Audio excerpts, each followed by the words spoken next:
हर साल ज्येष्ठ मास की अमावस्या तिथि को वट सावित्री व्रत रखा जाता है। ये व्रत सुहागिनों को समर्पित होता है।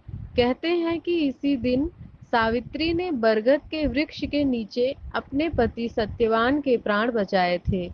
वट बरगद को कहा जाता है, इसलिए ये दिन वट सावित्री व्रत या वट अमावस्या के नाम से जाना जाता है। इस दिन बरगद के वृक्ष की पूजा की जाती है। यदि सुहागिन महिलाएं इस दिन व्रत रखकर विधि विधान से पूजन करें तो उनके पति पर आई मुसीबतें टल जाती हैं और उन्हें दीर्घायु होने का आशीर्वाद प्राप्त होता है। इस बार वट सावित्री व्रत 30 मई सोमवार को पड़ रही है। आज के इस वीडियो में आइए जानते हैं व्रत का महत्व, शुभ मुहूर्त, पूजा विधि और अन्य जानकारी। वट सावित्री व्रत का शुभ मुहूर्त इस तरह से है। वट अमावस्या तिथि 29 मई 2022 दिन रविवार को दोपहर 2:54 से शुरू होगी और इस तिथि का समापन 30 मई 2022 दिन सोमवार को शाम 4:59 पर होगा। लेकिन उदया तिथि के हिसाब से ये व्रत 30 मई को ही रखा जाएगा। वट सावित्री व्रत की पूजन सामग्री मैं आपको बता रही हूँ।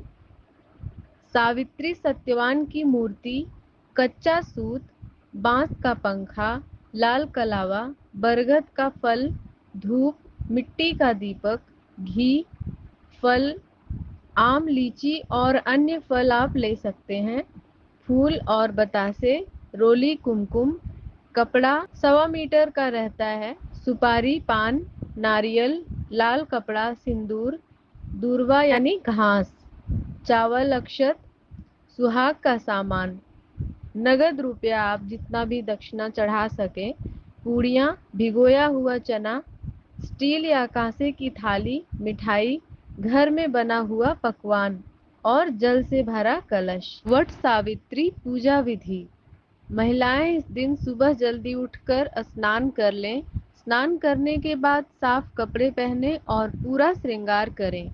इसके बाद बांस की टोकरी में पूजा का सारा सामान रखें। इस दिन पहले घर पर पूजा करें। पूजा करने के बाद सूर्य देव को लाल फूल और तांबे के लोटे से अर्घ्य दें। इसके बाद आपके घर के पास जो भी बरगद का पेड़ हो वहां जाएं, वट वृक्ष की जड़ पर जल चढ़ाएं। फिर देवी सावित्री को कपड़े और श्रृंगार का सामान अर्पित करें। इसके बाद वट वृक्ष को फल और फूल अर्पित करें। इसके बाद कुछ देर वट वृक्ष पर पंखे से हवा करें। बरगद के एक पत्ते को अपने बालों में लगाएं। अब धागे को पेड़ में लपेटते हुए जितना संभव हो सके 5, 11, 21 या फिर 51 बार बरगद के पेड़ की परिक्रमा करें। अंत में कथा पढ़ें। इसके बाद घर आकर उसी पंखे से अपने पति को हवा करें और उनका आशीर्वाद लें। अब प्रसाद में चढ़े फल आदि ग्रहण करने के बाद शाम के वक्त मीठा भोजन करें। वट सावित्री की पूजा करने के बाद आप इस कथा को जरूर सुनिए जो मैं बताने जा रही हूँ, जिसके बिना आपकी पूजा अधूरी मानी जाएगी। तो कथा इस प्रकार से है। राज ऋषि अश्वपति की एकमात्र संतान थी सावित्री।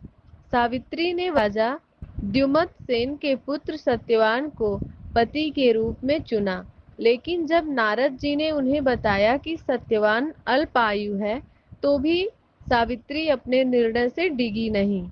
वह समस्त राजवैभव त्याग कर सत्यवान के साथ उनके परिवार की सेवा करते हुए वन में रहने लगी। जिस दिन सत्यवान के महाप्रयाण का दिन था, उस दिन वह लकड़ियां काटने जंगल गए। वहां मूर्छित होकर गिर पड़े। उसी समय यमराज सत्यवान के प्राण लेने आए। 3 दिन से उपवास में रह रही सावित्री उस घड़ी को जानती थीं, अतः बिना विकल हुए उन्होंने यमराज से सत्यवान के प्राण न लेने की प्रार्थना की, लेकिन यमराज नहीं माने। तब सावित्री उनके पीछे पीछे ही जाने लगी। कई बार मना करने पर भी वह नहीं मानी, तो सावित्री के साहस और त्याग से यमराज प्रसन्न हुए और कोई 3 वरदान मांगने को कहा। सावित्री ने सत्यवान के दृष्टिहीन माता पिता के नेत्रों की ज्योति मांगी, उनका छीना हुआ राज्य मांगा और अपने लिए 100 पुत्रों का वरदान मांगा।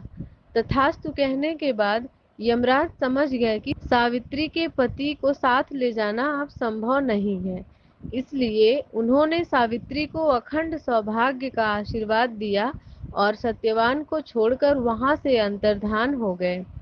उस समय सावित्री अपने पति को लेकर वट वृक्ष के नीचे ही बैठी थी, इसलिए इस दिन महिलाएं अपने परिवार और जीवन साथी की दीर्घायु की कामना करते हुए वट वृक्ष को भोग अर्पण करती हैं, उस पर धागा लपेटकर पूजा करती हैं और उनसे आशीर्वाद लेती हैं कि उनका वैवाहिक जीवन सुखमय रहे और सौभाग्य अखंड बना रहे।